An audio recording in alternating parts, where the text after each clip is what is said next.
All right, we are now recording. Oh, we have 10 people. Yay.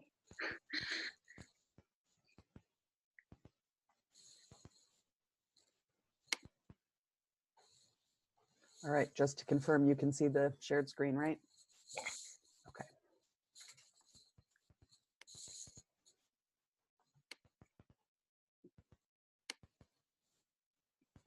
Cara, is it better for you if I leave my camera on so that I can flag you down, or would you rather me turn it off?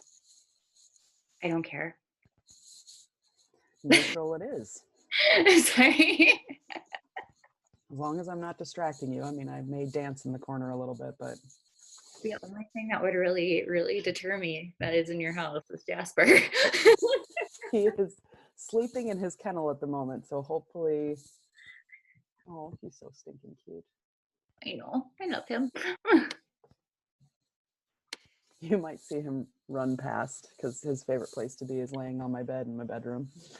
So you might see a little Jasper butt running away. Oh, I love it. Oh, thanks, Megan.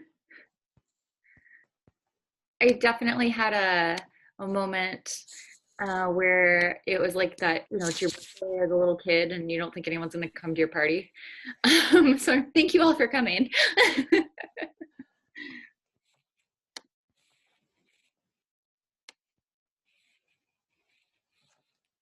We'll give everybody about 2 more minutes and then we'll get started.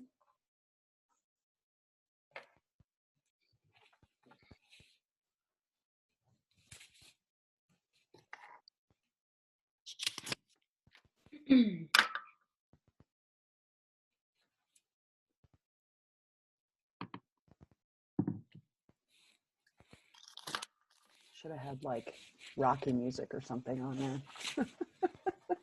There's some Beyonce on.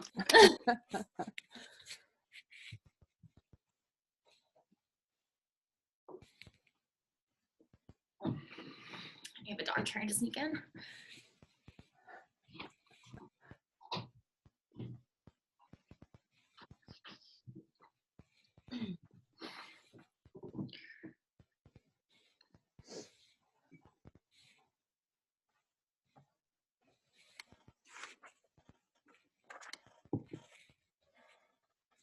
All right, it is 8:30. Good morning. Welcome to all of you who are attending today live. Thank you so much for being here. As I said before, a few of you popped on. As we're going through, Cara is going to be presenting and I will be manning the chat. So if you have questions or comments, instead of putting them in the Q&A section or the poll section, please just put them directly into the chat. That way I'm only monitoring one place. It's just a whole lot easier for me. And off we go. Cara McGlynn, go ahead. Good morning. My name is Kara McGlynn. I'm the lead school social worker for Northeast Metro 916. I really am grateful that folks are able to make it today. So this morning we are going to be talking about justice-oriented framing of mental health with diverse populations, explicitly in regards to school-based practice. So in this presentation, we're really going to be addressing the how. So how are we intentionally addressing and removing barriers to our students that are seeking mental health supports in schools? How are we intentionally addressing and building our own critical consciousness so as not to pathologize other ways of being and doing? As we're getting into this, I really want to be aware of defining some of the words that I'll use interchangeably. So when I'm speaking about equity, I'm talking about what is fair and just. And justice describes the act of finding equity. So when we're thinking about educational justice, we're thinking about schools and communities working together to provide equitable and adequate distribution of highly qualified teaching staff who can provide quality instruction and equitable education to, equitable access to educational resources. All right, so we have our learning objectives. I try to keep them short and sweet. I also am not great on brevity, so Teresa, if I need to start moving, she'll speed me up. So. Okay, so we're in a pandemic. News to everyone, right? Um, I just wanted to kind of think about the scope of needs pre-COVID. When we're talking about mental health in schools, we're talking about really encompassing the emotional, psychological, and social well-being of our students. And it's essential to their success and enables them to participate in school. Students who are mentally healthy and socially and emotionally competent are usually better able to achieve academically. Surprise. And schools really are the ideal place to provide mental health services to children and youth. We're virtually in every community. Children spend at least 6 hours a day in most schools, and schools offer an ideal context for prevention, intervention, positive development, and regular communication between schools, community stakeholders, and families.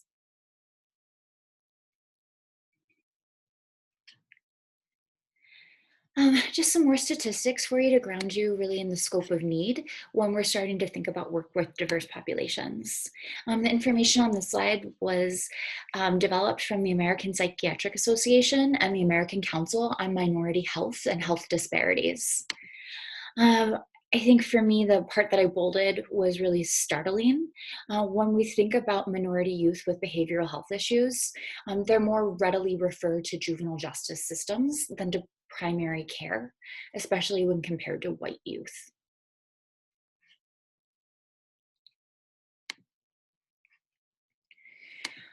Again, just furthering the scope of practice in here and what the need exactly is. When you are looking at the research, there is an abundance of insightful accounts of marginalized Americans struggling with their mental health. Various authors vividly describe how socio-historical trauma lives in our bodies and materializes in daily lives, ultimately impacting and affecting the mental health of marginalized Americans. In 2017, there was a poll from the Robert Wood Johnson Foundation, and it really offered some insight into how discrimination fuels that persistent stress, and that stress leads to physiological responses that raise the risk for things like heart disease, stroke, diabetes. For those that are familiar with the ACEs study, in 2018, the city of Philadelphia expanded, 2015, the city of Philadelphia expanded the initial 10-question ACEs survey to be more encompassing of a diverse narrative, adding 3 questions that specifically looked at racism, bullying, and out-of-home placement. And those adverse experiences are clearly linked here in this research as well. So thinking about how those adverse childhood experiences, that traumatic stress leads to long-term negative outcomes for people's health and development. Trauma and violence are just more likely to affect marginalized Americans in the current cultural context, and it often leaves folks with unresolved psychological wounds. Oh, sorry, T, just if you wouldn't mind popping back one slide. I just wanted to highlight on point 3 on the last slide, sorry. There we go. So just to clarify on this one, the data on point 3, so looking at the population of all children, this was from NAMI and the Substance Abuse and Mental Health Services Administration. That was all. Thank you. All right, so this is a wonderful infographic that is incredibly hard to read. So in the slides, there are a couple of links here for you that we will provide. But what this is getting at is looking at race and how trauma manifests in the classroom. This is from the National Childhood Traumatic Stress Network. And really what this is getting at is that our students and scholars cannot divorce themselves from the events in their homes and the community simply by stepping into the classroom. And this is especially true for students in the BIPOC community because those communities are experiencing the effects of historical trauma and ongoing racial injustice. As educators, we are in unique positions to open up the discussion about these issues, to provide guidance and modeling for constructive expression, and we're able to create trauma-informed classrooms. So in this research that's provided in the links, there's actually this massive guide from the National Child Traumatic Stress Network that really steps you through what does racially informed trauma aware care in your classroom look like. And when we're thinking about school-age children, the age range often exhibits a variety of reactions to trauma and to racial trauma in particular. So it's really important to know your students. Much of the response will depend on whether or not that child has directly experienced an event or has a personal connection to those involved in some sort of racial, historic, or intergenerational trauma. And when we think about the context of our culture here in Minnesota, the murder of George Floyd is very much a part of their cultural context. So every child walking into your building that is a member of the BIPOC community has some skin in the game, quite literally right now, because they have viewed the media coverage, and it is very personal in those terms. Many of our students and scholars worry that similar events can happen to them, and their parents worry about that for them too. And this can lead to preoccupation with their own safety or the safety of their friends. That in turn can lead to problems with distractibility in your classroom. It is incredibly hard to focus when you are thinking about your survival. Math does not matter.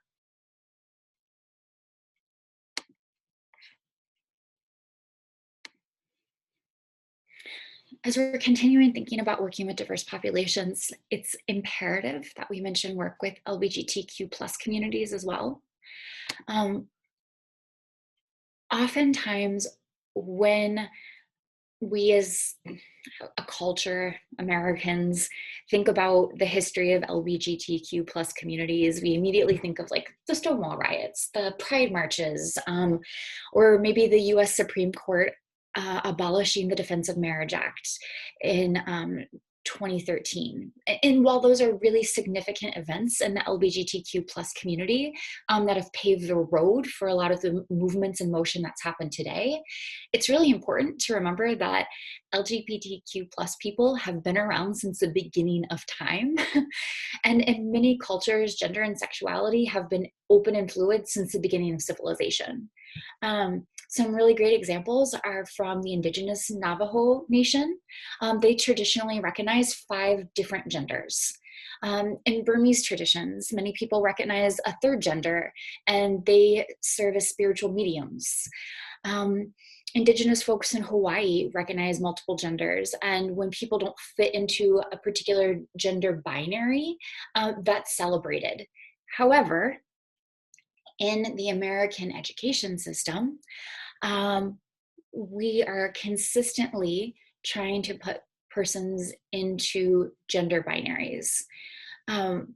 It's imperative that we remember that the existence and prominence of sexuality and gender has not changed. The things that have changed are the legality and the ideas we as a culture hold about gender and sexuality. So in other words, sexuality has always been diverse and fluid. It has become criminalized when colonial systems began to enforce binaries on people. How does that show up in your classroom? How do you let your students know they are safe in your space? How do you let their parents know, regardless of their LGBTQ plus identity, that they can connect and collaborate and partner with you, that you will honor their values and center their voice?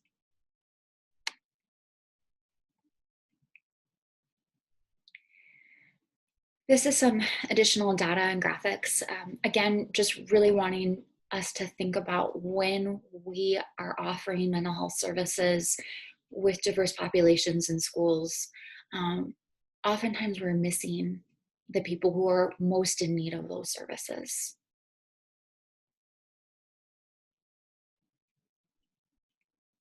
Okay, so shifting gears. So first part, just wanted to outline really the need. Now we're going to talk about how do we have an equitable school mental health framework. I really loved the pup image here because it, I think, expands on that idea of our 2 ears and 1 mouth. It's really imperative that we use those 2 ears as tools to listen and hear. And I put a little quote in here about just really genuinely hearing and learning. But this work really starts with us elevating our own critical consciousness. So I'm going to talk a little bit about critical consciousness theory, and it's this theory that focuses on the role of oppression and privilege in creating and sustaining social and individual dysfunction. So it is breaking down the context of society, looking at the barriers and seeing how those barriers specifically impact certain groups and adds to their own dysfunction or inability to support their upward mobility.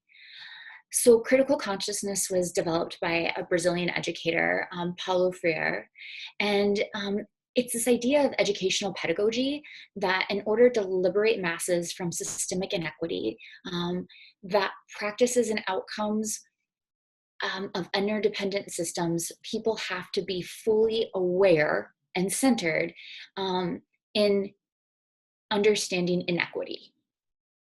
And it is our job as educators then to think of inequity more as like a disease or a poison, and then thinking of critical consciousness really as like the antidote to inequity. So we're thinking about how do we break the cycle. So as we learn more about ourselves, because the work starts on us, we are able then to notice our own biases and blind spots, and we incorporate then into our practice more equitable outcomes. Then from there, because hopefully we're working in collectives of people with similar values, we're engaging in critical consciousness work collectively and thinking about our practices and policies at school, and those the practices and policies and their implications on students and scholars that are negatively impacting them. So it's this idea of noting the relevance and application of critical consciousness to current social problems, so that we then can support advancing all students and their families to whatever their desired outcome is. And I think that's really important too. It's about their desired outcome. Also in this, thinking about mental health services in schools, we tend to think about service provision to individuals who are experiencing mental health issues. And typically we're thinking about the labels. So ADHD, autism spectrum disorder, as opposed to many students just need this overall scope of mental health services to be a provision that's much more general, and thinking about mental wellness. So when we are thinking about mental health practice in school, we really need to be thinking about better serving all students. And that way our service provision can be twofold. We can think about and recognize what mental health itself needs to look and sound and feel like in different spaces and places. And we can provide more specialized services to the children with the highest identified needs. Some of those identifiers are in those labels. Some of them are in other ways we're looking at data in our school systems, and we'll get into that in a little bit.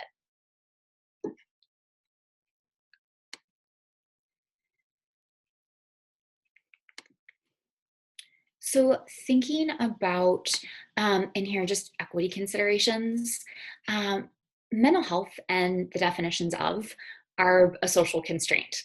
If you ask someone in a different cultural context what mental health and wellness means to them, if we were to like have live reporters on the street right now, Megan Halverson in Paris and Mara Rogers in Mexico City, they would have really different conceptualized responses from those persons that they'd be interacting with than me talking to you all in American classroom settings in Minnesota explicitly.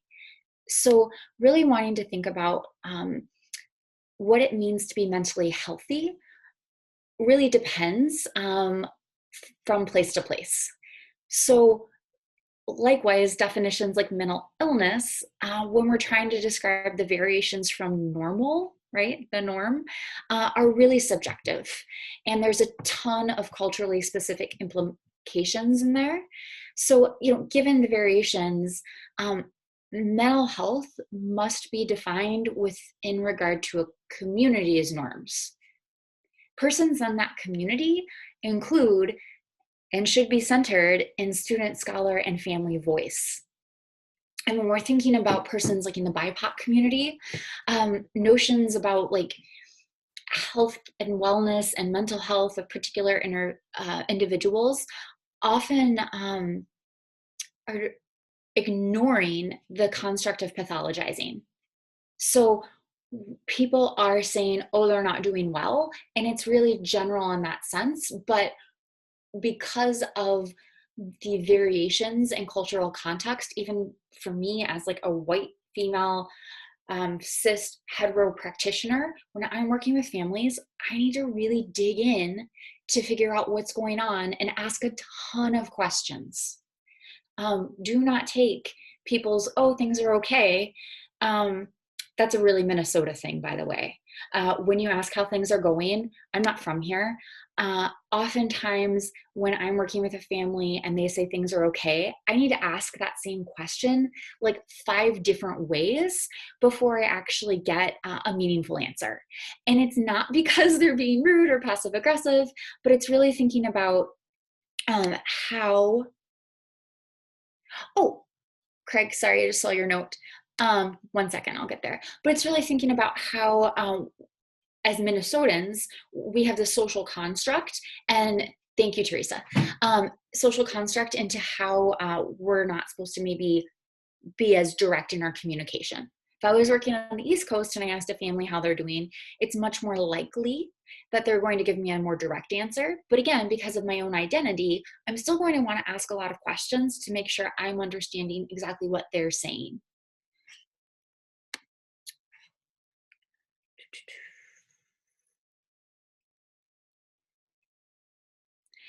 Sorry, the last piece on this, just thinking about how inquiry has to be the heart of really equitable mental health practices in schools. It is our role as mental health providers or teachers or EASs, administrators, whatever your role is, your job is to further examine the potential challenges of the school system for that child and how that might be either supporting or negatively impacting or impairing that child's mental health and well-being in relationship to them attaining their education. Okay. Oh, one back, T. Okay. So in that critical consciousness work, it is really important that we think about how we perceive mental health in general and like what we do or do not pathologize. So in this, I like to make fun of my family a lot when I present, and they're never here to defend themselves, so it works out well. So I come from this huge Italian family, and my father, Alphonse, and I am not making up this name for the purposes of this example, his name is Alphonse. Alphonse went to parochial school. When Alphonse was in parochial school, he was left-handed, and left-handed in the 50s, 60s was considered an abnormality that had to be fixed, right? So he's in school and he's getting thwacked with rulers repeatedly from holding a pencil in his left hand. So writing when he was a child was a behavior that was only supposed to be done with the right hand. Being a lefty in our society is no longer considered a childhood abnormality that requires treatment or corporal punishment. But I want to take that as a example because a lot more kids are being pathologized now and medicated for abnormal behavior or for misbehaving, right? So what does that have to do with us as the adults as opposed to what that has to do with them as the kids? We're at a time in history where the medical model of understanding mental illness has taken a precedent. And if you are outside of this very narrow box of what is deemed to be acceptable or so-called normal, you're labeled abnormal. And when we as school officials are working with families and we're working with medical providers in the community, they are relying on our report. We are the experts in the space. And if we are the experts in the space that are putting our biases and our expectations of normal all over that child's going to end up with a diagnosis and medication. And that might not be appropriate. So I just really want us to think about that in terms of creating an equitable mental health system. There are a lot of normal feelings and behavior that happen in the context of a classroom. So how can you, in your spaces and places, ensure that there is an invitation for multiple ways of being and doing?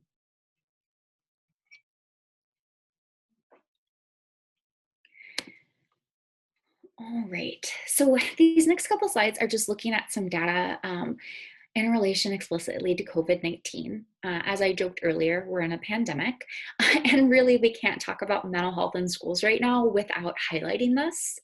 So this is data from a recent Gallup panel that was taken and just looking at parents' assessment of the impact on social distancing. Depending upon the age group of students you work with, as a mental health community, we have larger concerns about the implications of these distance practices for that adolescent age of child. This is the point where if I could see you all, I would ask you why you think that is. But we spilled some water. Sorry about that. But we think that is because the developmental stage in place for children in adolescence is all about getting away from their families, developing independence, and building those really integral and imperative relationships with their peers so that they can move into adulthood. They can't do that when they can't be around their peers. So I just want to highlight that in this data here.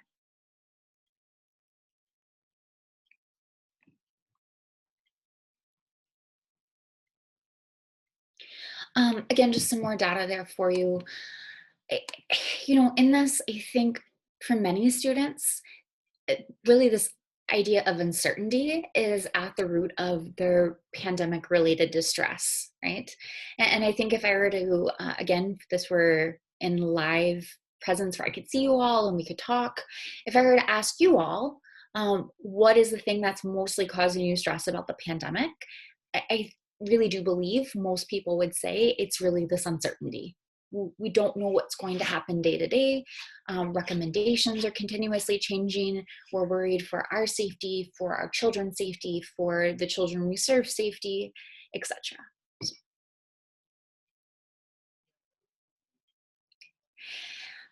So this data I thought was important as we're thinking about coming back into schools and when we're moving into hybrid models again, hopefully in January, or if you are able in any way to have authentic connection.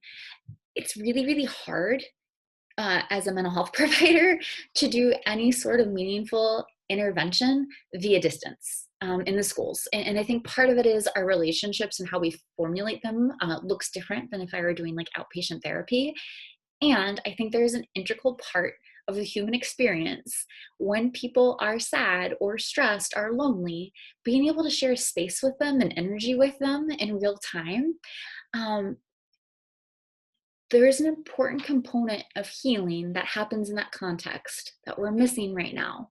And that's not to say that we can't kind of, band-aid this because we're all hoping, this is short term, the vaccination is going to come out. And it's really important that we're thinking about it too. So talking to kids about it, honoring that, asking them if that's their experience. And maybe some kids really like being in this little box.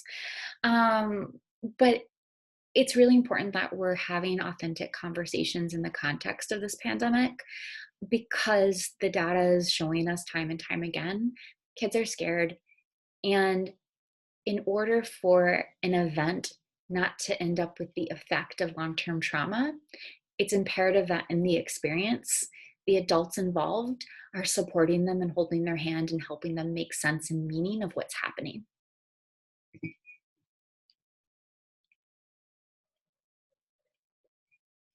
Okay, so shifting again. So evaluating your school's mental health programming. I don't have anything to say here, T. Just pretty picture. Thank you. All right. So I really like this image because these are the 5 T's. Every single school's mental health practice should at minimum be incorporating these 5 practices: talking about mental health, providing training to all staff on mental health first aid. So every staff should have a baseline understanding about the district's culture and values in relationship to providing mental health support and being able to recognize if a child is struggling. Incorporating mental health into teaching. So, are you using social emotional learning curriculum? In your science curriculum, are you talking about neuroscience and the brain and how the brain impacts our health and well-being in a general sense? The more we talk about it and normalize the conversation in our overt teaching, in number 3, or covert relationship-based teaching and not talking, it lets kids know that they can come to you if there's a concern. Do you have tools to support kids if they do have an identified need? That's really important. Staffing oftentimes is a challenge. So, I really challenge districts to think about staffing to their values. And if they are thinking about the mental health and wellness of kids, and that's a strong value base for them, then we have to have that show up in our staffing. And then taking care of teachers, especially right now. Your health and wellness and self-care are imperative, just like we need kids to be able to access those parts of their brain for learning that are not associated with survival, because if we're in survival mode, we can't think or process. We need our teachers to do that too. And we need to ensure that our systems and education are supporting taking care of teachers. Like, take that break, take that lunch. If you need to go to that appointment, take that appointment. There shouldn't be fear of repercussion. It should be a supportive environment. If you don't have these, start there. If you do have those, continue on. And this is now thinking about MTSS. So in MTSS, sorry, I lost my place in my notes. Okay, so a potential challenge that a lot of school systems face is that we frequently lack a systemic approach to provisions for mental health services for students. Many students, especially those from culturally and linguistically diverse groups, lack access to high quality mental health services. And I really want to think about for our children that are from linguistically diverse groups, if they have limited access or limited English proficiency, it's really hard if all of your mental health providers and the only community-based providers that you're partnering with speak English. So we really need to ensure that we have, again, multiple ways of being and doing in our providers that support our students' ways of being and doing. Systems need to be responsive to the cultural perceptions of mental health services as well. To support experiencing mental distress and a more culturally responsive, integrated, and positive approach that we need to use in schools, we need to be thinking about offering culturally responsive Tier 1 mental health curriculum. So that's, for those that are familiar with MTSS, this will be a review. For those that are not, just a quick overview. MTSS is that multi-tier systems of support. So looking at our school-based data and interventions, Tier 1 being universal, Tier 2 being those kids that are maybe struggling a little bit more and offering them some more targeted services and interventions, and Tier 3, those students and scholars struggling the most, who are needing the most targeted interventions and supports. So when I'm talking about a culturally and linguistically significant supportive Tier 1, I'm talking about for every kid. What are you doing in your school site to ensure that they have minimum access? What are you doing to ensure that these conversations are happening? What are you doing to ensure that we're normalizing this process and we're doing it in a systemic way so that if they do need that extra support moving up those tiers of intervention, that's also in place, and it can happen pretty seamlessly.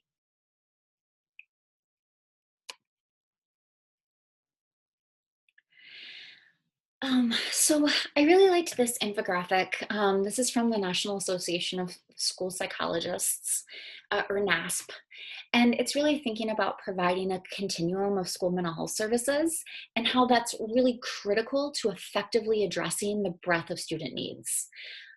Comprehensive mental health services are most effective when provided through MTSS, which I just talked about, and when they're provided by school employed mental health professionals, is what the data supports.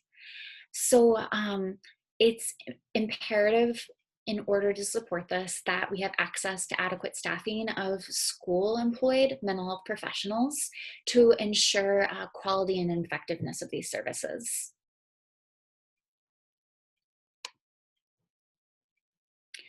Okay, so our recommendations. If you are looking to have more of an equitable mental health service provision for your learners, the first thing you need to do is center families and students. They are the most important stakeholders in this. So get them in, get their impressions, get their opinions, run things by them. And my challenge task to you all is try to get those students and families that maybe aren't as typically engaged, because they probably have a lot different lens to offer than those folks that are constantly calling you. And I think that invitation can be the beginnings of a really helpful and supportive relationship. It's important that we decenter ourselves. You are going to make mistakes in this process and practice as you build your critical consciousness, as you engage in equity work, and as you continue to strive for better outcomes for kids. That's okay. We don't want you to dwell on mistakes. When you dwell on your mistakes, you center yourself again and you make these shifts really about your own uncomfortability and guilt instead of addressing what you need to do better. So use your mistakes as learning opportunities. Mistakes are great learning opportunities. And then hold yourself accountable and move forward.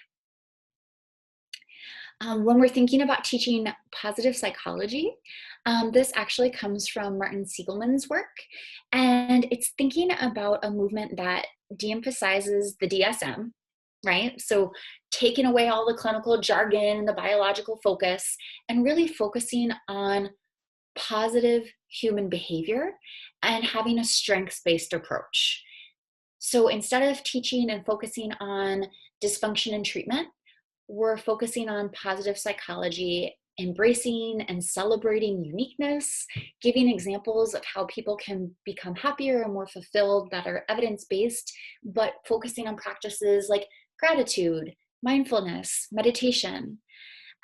It's really about improving functioning and improving relationships and really living into an individual's character, strengths, and values. So it's personalized in that way. For social emotional learning, educators, if we teach SEL, and I'm hoping that you do, a lot of schools don't, but if you do, a lot of times SEL is absent of larger socio-political context, and it's fraught with injustice and inequity that affects our students' lives. So if we feel ill-equipped and uncomfortable in addressing topics like poverty and gun violence or racism, sexism, homophobia, etc.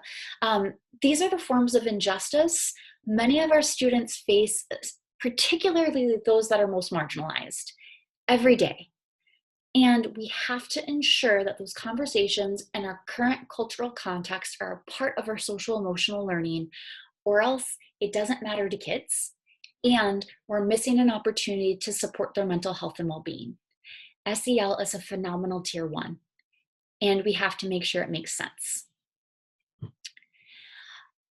Moving on to healing-centered engagement. So this is a shift from trauma-informed care. So it's more of like a semantic play on words rather than like a tectonic shift in how we view trauma. However, words are really important. And when we're thinking about healing-centered engagement, it's again about that strengths-based advantage of collective healing. and we're recentering culture, and we're recentering the individual's definition of well-being. Again, it's moving from that what's happened to you, and instead of asking, what's wrong with you, which would not be trauma informed, what happened to you, which is trauma informed, we're moving to what's right with you. And we're using that to build on a person's well-being. Teaming, it goes back to that whole, we don't do this work alone ever. We need to carve out time, and the pandemic, I guess, in that way is a blessing. We do have some weird nebulous time at some places and spaces. Some people are really overbooked. But if you are finding that you have time, use that time effectively right now. Think about building multidisciplinary teams to promote mental health. This is not the work of the school social workers or just the counselors or the school psychs. This is the work of everyone in the school building, and us all coming together. So thinking about building a team that regularly connects to conduct needs assessments, to do resource mapping, to determine strengths in the school and the surrounding community. There's some counties that are doing some really beautiful wraparound service work right now. Ramsey County has an amazing, effective wraparound service provider. If you work there and you're interested, email me. It's a free service for our families. I'm happy to support you with that. But it's really, how can we come together as a community to support children with especially complex needs, and tapping into the supports the students themselves bring in order to make positive changes.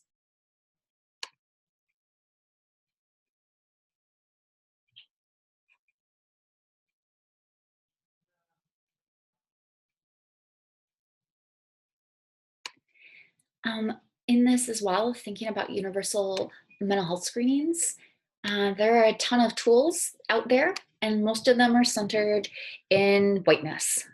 So I really like this particular model suggestion. So this is thinking about Urie Bronfenbrenner's bioecological approach to development. And it's really thinking about assessment that emphasizes the complex interactions between multiple systems of influence on a person's development. This goes back to that point earlier about ensuring that we are providing teaching and assessment that happens within a socio-political context. So if we are going to get a good idea of what's happening in a child's life, we need to know what's happening in the now as well, and how that's impacting them.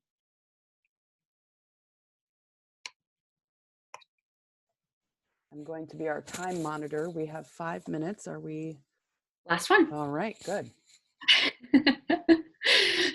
For those who don't know me, this is something of a miracle. So these are just some last thoughts. How do you get those recommendations moving in your buildings? So SHAPE is a phenomenal system that is free, that is also a recommendation of MDE. And what this is, it's an initial assessment for your school. It can be completed by just a handful of staff, but it looks at where your needs and strengths are as far as mental health service delivery right now. So I would highly recommend starting there as an entry point, and then looking at where some of those needs could be. Outfront Minnesota has a huge resource on educational equity. So thinking about our LGBTQ+ scholars, they have so many resources and tools that are available to you for free in this link here. And they also do really phenomenal trainings. So I would highly recommend them if you're interested in providing that for your staff. Another great tool and resource is from NPR News. They did a Call to Mind presentation recently on Black youth resilience in Minnesota. It's about an hour and 30 minutes, and I would highly recommend doing this listening in your school teams and having some really thoughtful conversation around it. Also preparing for post-COVID needs. So research is telling us these 4 bullet points are the biggies. So as we are thinking about coming back into schools and whatever our new normal will be, we need to be really intentional about building systems of support proactively regarding these 4 spaces and places, so that we're not dealing with behavior reactively. because that's not good for us, and it's definitely not good for kids. And then lastly, there is an amazing study from the Steve Fund and Judd Foundation. It was focused most explicitly on colleges and building equitable college mental health care. However, a lot of the ideas can be generalized to school systems in general. So I would really suggest, if this is a passion project of yours, spending some time with that research and those recommendations. Questions? That's a very cute graphic. We did get a question from Craig, and I'll just read it to you because it's a little bit longer. He says he's been wondering about reports that quarantine has been harming children's mental health. The data is interpreted as, quote, a mental health problem, but the independence we think is important in today's society has not always been historically important. Thus, are we dealing with mental health concerns, or are we dealing with the stress of a short-term paradigm shift? Perhaps this doesn't matter. I don't know. Yeah. My initial sense is ask me in like 3 years and I'll probably have better research to support my answer. I think you bring up a really good point though, Craig. We don't know right now how much the pandemic is really impacting kids and how much of it is our own stress as adults and our own models of parenting now, which are much more involved than past generations. We do know kids are incredibly resilient, and that when we're dealing with the stress of short-term concerns like the pandemic, hopefully, that we could potentially over pathologize kids if we're not reading their cues. So I think the crux of your question comes back to just try to continue to check yourself and your own anxiety and what you're bringing into the relationship with your students, and offer them space and place to be authentically them. And they will tell you if they need help. If they don't need help though, and they don't tell you that, don't put that on them, because they might be doing okay. And like I said, Craig, in 6 months, I'll have better data to support that. But that's just my knee-jerk response. 3 years and then 6 months. Oh, he says thank you in the chat. All right. Cut it from 3 to 6. Whatever. Sometime. We'll have some good data at that point. There weren't any other questions. I think that's because it was such a phenomenal presentation. So well done, Cara. It is 9:15. That was the end of our set time. We'll stay on for a couple of more minutes if people have more questions, but thank you all for attending. We really appreciate it. And thank you, Cara. Clap, clap, clap, clap, clap from me. Well done. And I'm just going to keep staring at this graphic of this cute little husky looking at me with questions. Thank you. Actually, T, would you move ahead to the last slide? My information's in there. Oh, I lied. I will put up my information here for you. Oh, I can't because I'm a participant. I'll pop it in the chat. So if you have any questions or concerns, and your contact info, including your email, is also on the SIN website under bios. So it's there. That's why Teresa's in charge. Thank you all. Looks like a lot of thank yous from people. So, all right.